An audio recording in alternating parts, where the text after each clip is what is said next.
Assalamualaikum warahmatullahi wabarakatuh. Waalaikumsalam. Salam sejahtera kita semua. Salam Om Swastiastu, Namo Buddhaya, salam kebajikan.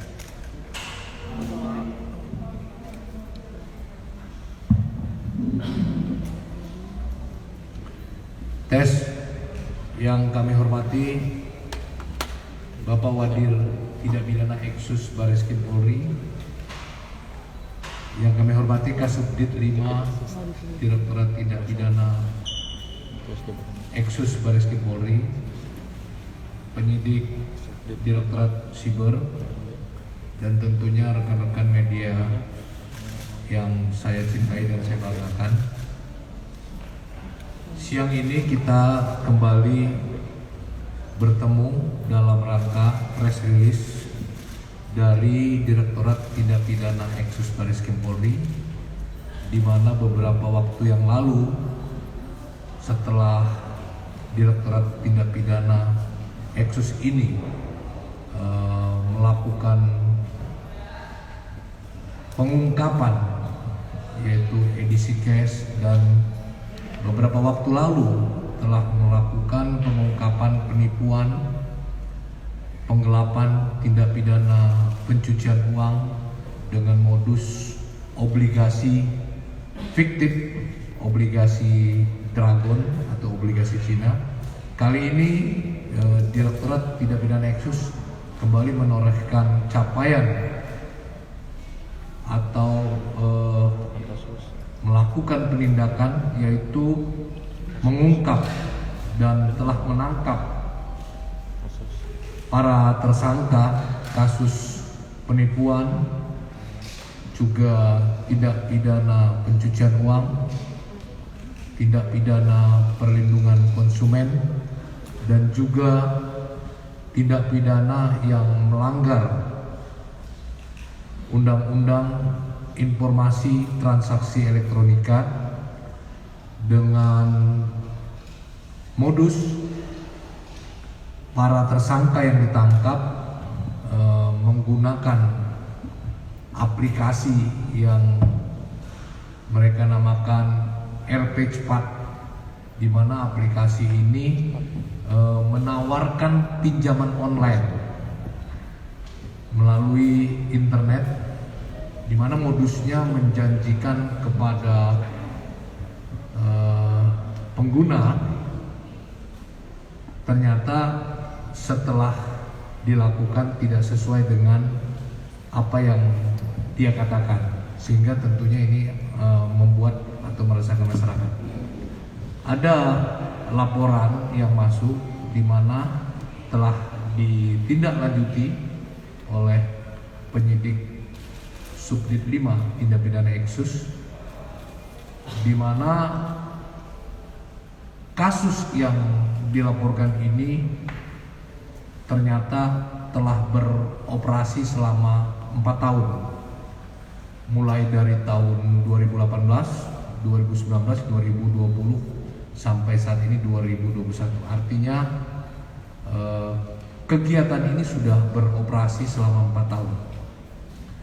Menariknya adalah penipuan melalui pinjaman online ini diduga dikendalikan oleh warga negara asing asal Tiongkok, dan saat ini tentunya penyidik juga akan memburu pelaku tersebut. Perusahaan yang beroperasi ini adalah PT SCA. Saya ulangi, PT SCA. Nanti lebih jelasnya akan dijelaskan oleh Wadir maupun Kasubdit. Pada kesempatan ini tentunya saya menghimbau kepada seluruh masyarakat agar hati-hati, waspada dalam melakukan transaksi, khususnya transaksi pinjaman online. Ada dua aspek yang perlu diperhatikan dalam pinjaman online. Yang pertama adalah aspek legal. Aspek legal ketika akan melakukan transaksi online, maka harus diketahui dulu apakah perusahaan atau peminjam, legalitas dari perusahaan itu legal atau tidak, mendapat izin tidak dari OJK. Kemudian yang kedua adalah aspek logis, masuk akal atau tidak, masuk logika atau tidak pinjaman yang diberikan. Ada yang mengiming-iming memberikan pinjaman murah, pinjaman dengan bunga rendah, ternyata tidak, sehingga banyak dari korban penipuan. Ini banyak ya aplikasi-aplikasi pinjaman online yang juga merupakan tindakan yang melanggar akses ya, sehingga kita tiba-tiba diberikan SMS untuk melakukan pinjaman online tersebut. Sekali lagi, ini merupakan himbauan kepada seluruh masyarakat, khususnya pengguna atau pemakai handphone, agar tidak terjadi lagi. Ini memang sedikit, tetapi korbannya sangat banyak. Kalau diperkirakan korban daripada penipuan ini bisa dipastikan mencapai ribuan ya. Namun yang melapor memang kita lihat nanti sudah berapa. Untuk lebih jelasnya kami persilakan Bapak Wadir Tindak Pidana Eksus untuk menyampaikan rilisnya. Silakan Pak. Baik, terima kasih Pak Kabak Penung atas waktu yang disampaikan. Teman sekalian, sore hari ini kami menyampaikan atau merilis sebuah kasus yang berhasil diungkap oleh Direktorat Tindak Pidana Khusus terkait dengan pinjol atau pinjaman online. Pinjaman online ini sangat meresahkan masyarakat, meskipun korbannya ataupun yang menjadi korban di sini kerugiannya kecil. Namun disampaikan oleh Pak Kabak Penung tadi adalah sangat banyak. Yang diungkap saat ini adalah pinjol dengan dengan nama RP cepat. Tetapi masih banyak lagi yang melaporkan terkait dengan pinjol tersebut. Dan sampai hari ini anggota kami masih melakukan proses penyelidikan dan pengungkapan di berbagai daerah. Bahkan Pak Kabar Eskrim telah mengirimkan telegram ke seluruh jajaran Polda Indonesia untuk mengungkap perkara pinjol yang ilegal. Untuk diketahui rekan-rekan sekalian, bahwa informasi yang kita dapat dari OJK ada kurang lebih 1.700 perusahaan aplikasi yang terdaftar atau diakui oleh OJK, dan masih ada 3.000 lebih yang masih ilegal atau tidak terdaftar di OJK. Inilah hal-hal yang menjadi perhatian Polri untuk bisa mengungkap perkara-perkara yang meresahkan masyarakat. Sama seperti yang disampaikan kemarin, kasus preman meresahkan masyarakat, ini pun pinjol pun sangat meresahkan masyarakat. Bahkan ada beberapa korban yang meminjam uang beberapa ribu saja, kemudian diteror dengan foto-foto yang vulgar, dengan menginformasikan ke teman-temannya, ke keluarganya, bahkan sampai ada yang stres akibat pinjaman yang tidak benar ini. Dalam pengungkapan hari ini, kami menginformasikan kepada masyarakat bahwa aplikasi RP Cepat ini tidak ada izinnya. Tidak ada izinnya. Sampaikan oleh Pak Kabak tadi, secara legalitas perusahaan ini tidak ada izinnya. Kita berhasil mengecek ke teman-teman di OJK, tidak ada izin, langsung kita lakukan proses penyelidikan di lapangan. Ternyata para tersangka ini berpindah-pindah. Ini sudah 3 kali pindah, dan dia ini pindah di daerah Jakarta Barat. Terungkaplah bahwa perusahaan ini mengontrak ke sebuah rumah. Kita mengungkap dan dapat peralatan ini 5 tersangka, dan masih ada 2 lagi DPO yang diduga adalah warga negara asing. Bagaimana sistem dan operasionalnya? Kita lihat bersama-sama. Ini ada ribuan SIM card yang ditemukan di TKP. Ada beberapa alat ini akan dijelaskan oleh Pak Kasubdit dan dari teman cyber bagaimana sistemnya, apakah dia SMS blushing ataukah dia punya data dari operator mana, nanti akan dijelaskan secara rinci oleh Kasubdit dan oleh tim dari Cybercrime. Namun apa yang disampaikan oleh Pak Kabak benar sekali bahwa tidak menutup kemungkinan masih ada laporan masyarakat terkait dengan pinjol tersebut. Silakan laporkan kepada polisi terdekat, karena semua reserse yang ada di negara Indonesia ini sudah paham dan memahami terkait dengan arahan Kabar Eskrim terkait dengan pengungkapan kasus-kasus pinjol tersebut. Sehingga kemudian mudah-mudahan ke depan kasus ini tidak ada lagi dan Polri bisa mengungkap sebanyak-banyaknya perkara tersebut. Untuk lebih jelasnya untuk mengenai bagaimana metodenya, kemudian teknisnya akan dapat SIM card lebih banyak, saya serahkan kepada Kasubdit. Terima kasih Bapak Wadir Tipileksus. Yang kami hormati Bapak Wadir Tipileksus, Bareskrim Mabes Polri, Bapak Kabak Penum di Humas Polri, rekan dari TV Cyber sebagai ahli digital forensik. Ini yang sebelah sana ini ahli digital forensik kita, teman-teman. Alhamdulillah sore ini kita akan mengadakan press release. Saya mencoba menjelaskan bagaimana proses penanganannya pertama kali sehingga kita bisa mengamankan kelima orang yang sekarang sudah kita lakukan penahanan. Setelah kita menerima laporan dari masyarakat tentang dia merasa tertipu dengan adanya tawaran pinjaman online, kita melakukan penyelidikan. Kemudian kita dalami.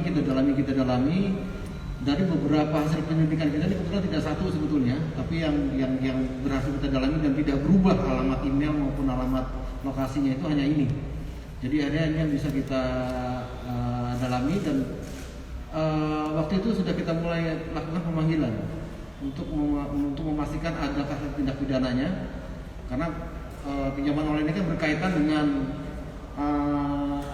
hubungan keperdatan kedua belah pihak, ada tidak seperti itu, dan ternyata kita temukan bahwa ini promosinya tidak sesuai dengan apa yang dilaksanakan, di mana yang bersangkutan minjam pertama kali itu 1.750.000, di ACC hanya 500.000, tapi yang diterima hanya 295.000. Ini sudah jelas tidak sesuai dengan promosinya.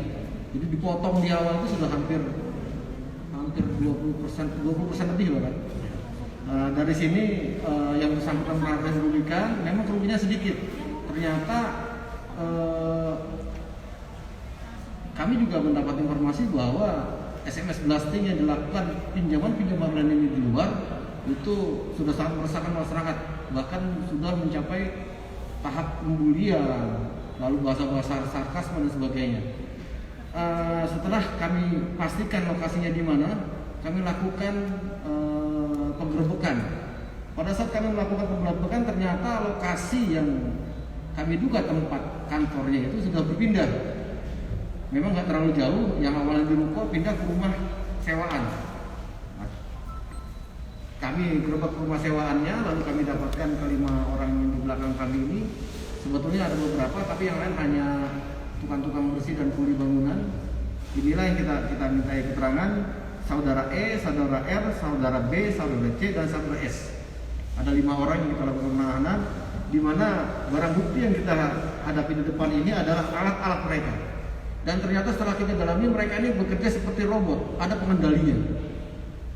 Jadi kalau misalnya sudah ACC, lalu ada transfer uangnya sudah masuk, nanti kalau dia ada penagihan segala macam, mereka hanya tugasnya menjalankan perintah.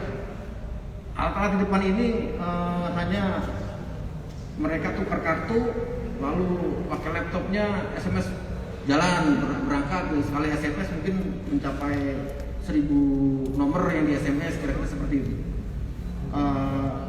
Termasuk juga penagihan-penagihan dan promosi-promosinya. Hanya yang kami ungkap di sini ini di bagian penagihannya atau debt collectornya, divisi debt collector. Jadi ada 3 divisi sebetulnya di mereka ini.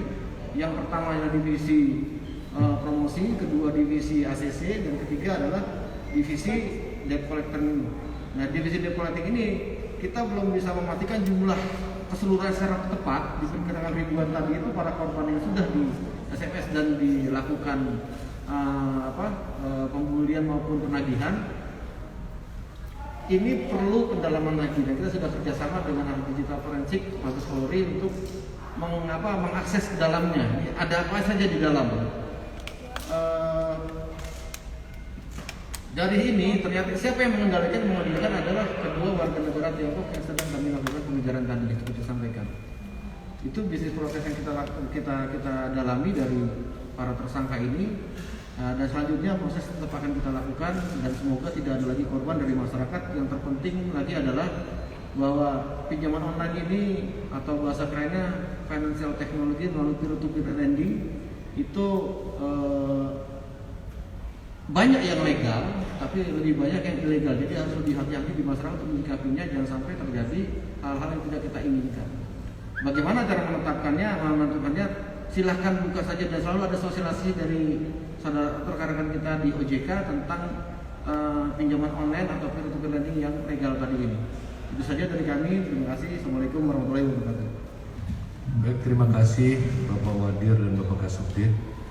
Barangkali dari penjelasan Wadir Tipikesus dan Kasubdit tadi, rekan-rekan media ada yang mau menanyakan?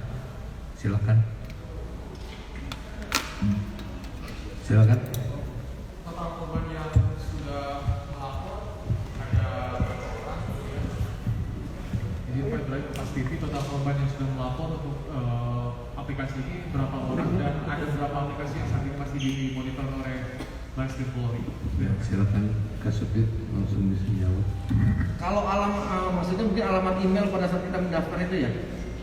Iya gitu ya. Itu sudah banyak, Mas, sudah terhitung, kita coba dalami. Begitu didalami lari dia berubah. Misalnya jadi .com tiba-tiba jadi .co, itu sudah berubah banget kan?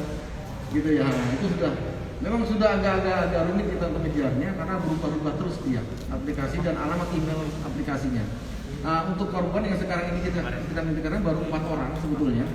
Baru 4 orang, tapi kita bukan melihat itunya. Kita bukan melihat jumlah banyaknya korban, tapi kita melihat bagaimana banyaknya aduan ke kami yang begitu meresahkan. Nah, makanya kami langsung diperintah oleh Bapak Kabar Eskrim untuk membuat telegram juga ke jajaran tentang pola penanganan dan antisipasi tentang pinjaman online ini yang ilegal tadi itu, supaya tidak ada lagi masyarakat yang, mohon maaf, dibully, dilakukan kasar di media sosial maupun di keluarga.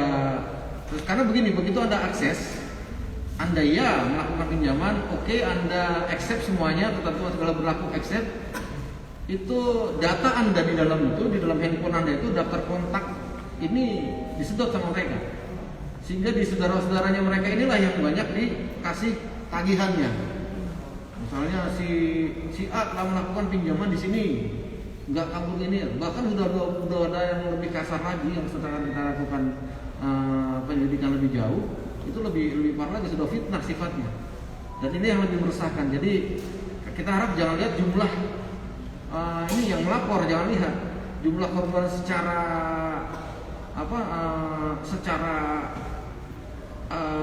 sosial itu jauh lebih tinggi sebetulnya dibanding jumlah kerugian yang ditimbulkan oleh satu persatu korban tadi. Pak,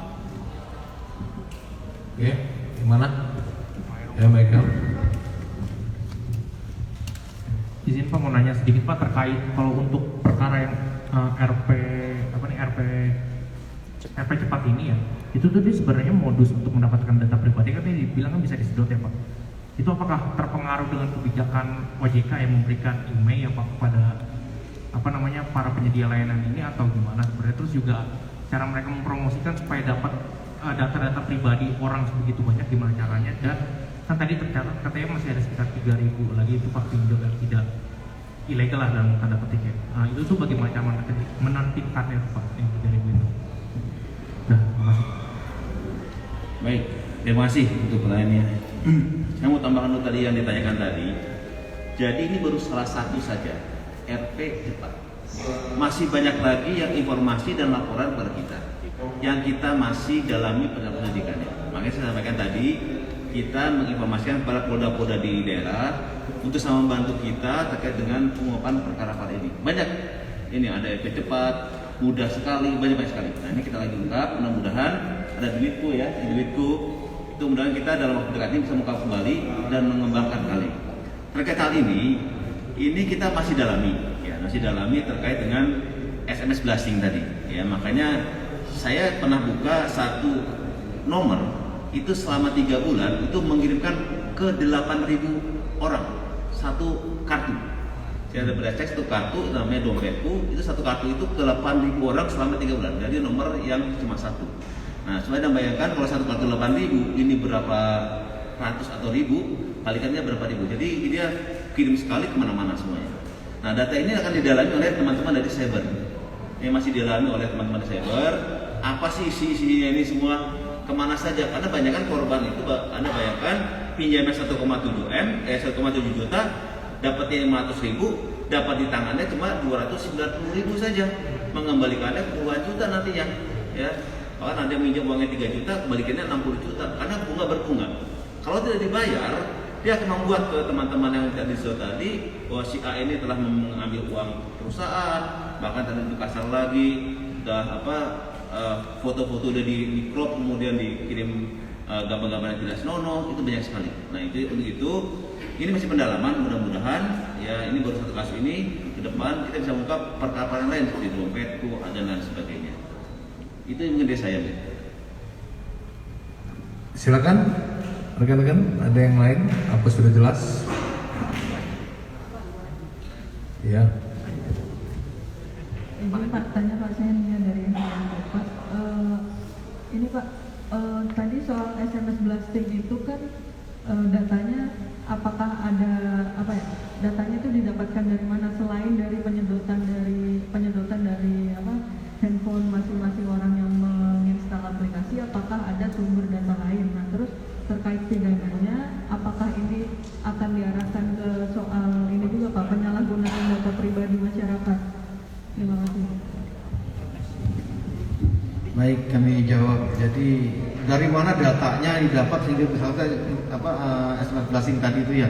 Iya. Jadi gini teman-teman, ini ada 3 orang yang sudah kami minta keterangan. Jadi identitasnya digunakan. Nomornya sudah tidak digunakan, tapi identitas nomor masih ada. Ini kita dalami terus. Kira-kira nanti kena apanya gitu.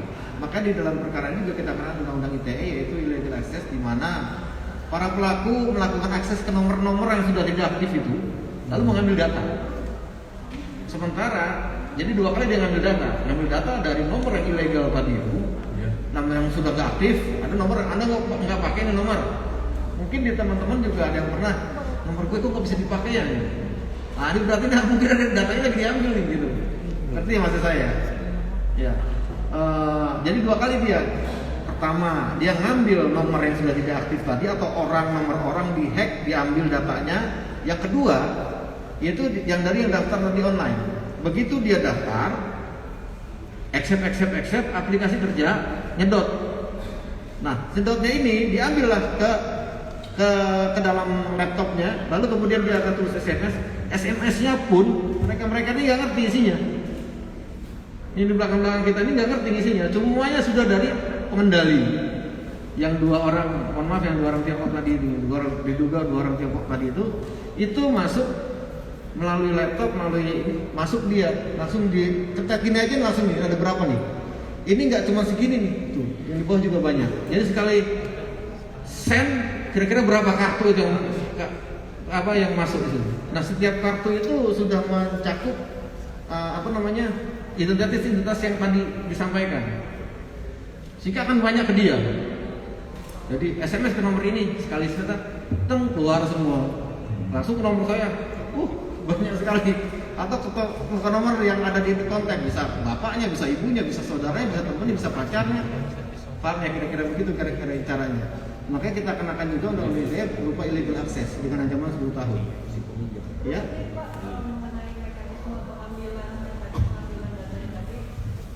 Itu sebenarnya membutuhkan teknologi yang sophisticated dan orang-orang yang ahli atau gimana Pak? Atau jadi gini Mbak, kalau soal teknologi ini luar biasa sekali memang ya, teknologi dari negara tetangga kita itu aplikasinya ini nggak hanya untuk mendaftar orang, tapi juga sudah nyedot dan bisa mengambil data yang ada di nomor-nomor yang dia mau. Ini yang luar biasanya. Makanya kalau di bahasa kerennya itu ada telekom fraud gitu ya, telekom fraud atau pemalsuan data telekomunikasi. Itu yang kita dalami terus. Makanya kami juga berkoordinasi dengan nanti mungkin provider Telkom, provider XL dan lain sebagainya untuk mendapatkan kok bisa dijebol sampai seperti itu. Oke Mbak ya. Jadi ini nggak sesederhana yang kita lihat sekarang ini gitu. Ternyata di antara situ ada teknologi yang berperan di dalam itu dan sangat canggih. Yang mungkin mohon maaf teknologi Indonesia kayaknya belum sampai nih. Itu terima kasih. Baik, rekan-rekan, tadi yang saya katakan menariknya ini dikendalikan oleh warga negara asing yang saat ini masih diburu atau dilakukan pencekalan oleh Barreskrim Polri ya. Ada lagi? Silakan dari Metro TV. Ya, ada 2 pertanyaan Pak. Yang pertama kan tadi dibilang perusahaan ini sudah beroperasi 4 tahun. Selama 4 tahun itu total mereka sudah ngambil duitnya sudah ada berapa dari si nasabahnya, penggunanya ini? Apakah juga ada disita barang buktinya pada saat penggerbekan itu dilakukan atau dikirimin ke rekening atau digital? Yang kedua ini soal yang DPO 2 orang tadi Pak, sejauh ini pendidikannya sudah di mana? Apakah 2 orang ini tinggal di Indonesia atau memang mereka kontrol dari Tiongkok?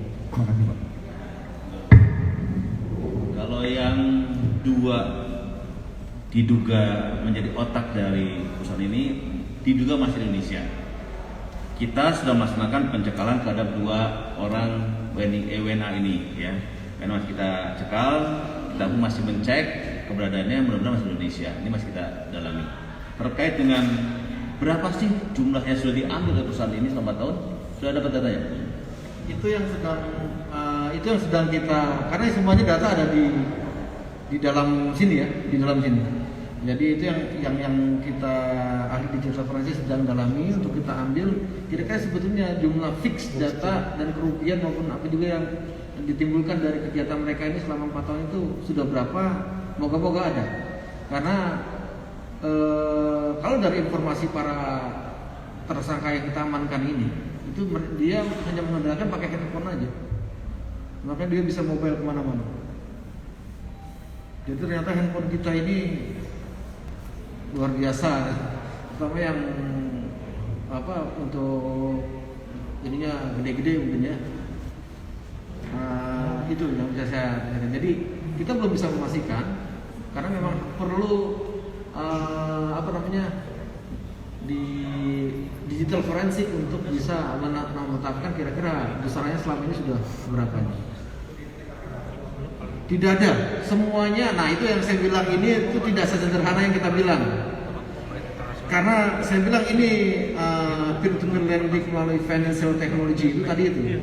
Jadi ini dikirimkan melalui virtual account. Seperti kita ketahui bersama, virtual account pihak bank sendiri saja tidak bisa itu ngecek.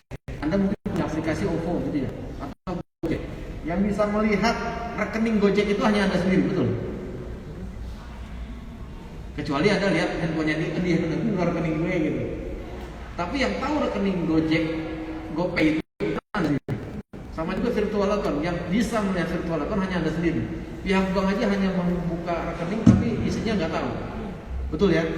Jadi saya sampaikan tadi itu awal tuh bahwa ini tidak sesederhana yang kita lihat. Ini melibatkan penggunaan teknologi yang sedang terkini dan sangat-sangat canggih. Itu makanya meskipun kecil kerugiannya, tapi bahayanya luar biasa bagi perekonomian kita. Cukup ya? Ya, terakhir ya. Proses digital forensik yang sekarang lagi dilakukan itu terhadap perangkat apa saja Pak? Proses digital forensik yang sedang dilakukan saat ini tuh dilakukan terhadap perangkat apa saja dan targetnya mendapatkan informasi apa saja biasanya? Kalau itu saya rasa rahasianya penyidikan ya Mbak ya. Nanti kalau kita jelaskan di sini, ini terus terang saya bicara detail seperti itu aja agak bahaya. karena memang sangat teknis yang dipertanyakan oleh rekan-rekan. Saya rasa mungkin cukup globalnya saja kita sampaikan supaya bisa kita mengerti bahaya dari tindak pidananya seperti apa. Itu Mbak ya, maaf ya. Terima kasih. Mbak Laili ya terakhir ya. Oke. Ini terkait peran dari para mereka ini Pak yang ditangkap ini. Tadi Bapak bilang ini menggunakan teknologi yang tercanggih saat ini. Terus apakah mereka ini latar belakangnya apa? Terus apakah mereka ada dilatih atau gimana gitu Pak? Mengingat tadi Bapak bilang ini kan menggunakan teknologi saat ini. Apakah mereka latar belakang mereka dari apa? Terus apakah mereka dilatih atau gimana? Terima kasih. Latar belakang daripada latar belakang pelaku ini kebetulan mahasiswa semua ya. Iya, mahasiswa semua ya. Lulusan SMA ya. Jadi begini Mbak, sebetulnya yang nggak perlu yang pinter-pinter banget juga untuk menjalankan ini. Mereka itu kayak robot kok. Jadi ada kode kirim ke SMS dia. SMS ke ini dia tinggal masukin nomornya, cetek itu hidup. Isinya dia nggak tahu. Nomor sekian masukin, tekan, gitu doang. Isinya dia nggak tahu, dia nggak tahu. Seperti ya Mbak ya? Ada pelatihan. Apanya? Ada pelatihan dulu sebelum mereka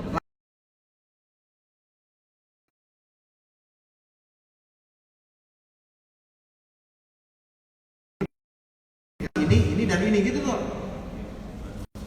Gitu ya Mbak? Paham ya maksud saya? Misalnya Mbak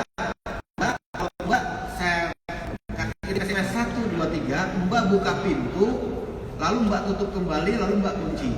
Udah yang dilakukan itu toh. Dia nggak melakukan, nggak berpikir lagi, gua harus ngapain, enggak, udah kayak robot. Jadi dia Gitu ya kira-kira ya.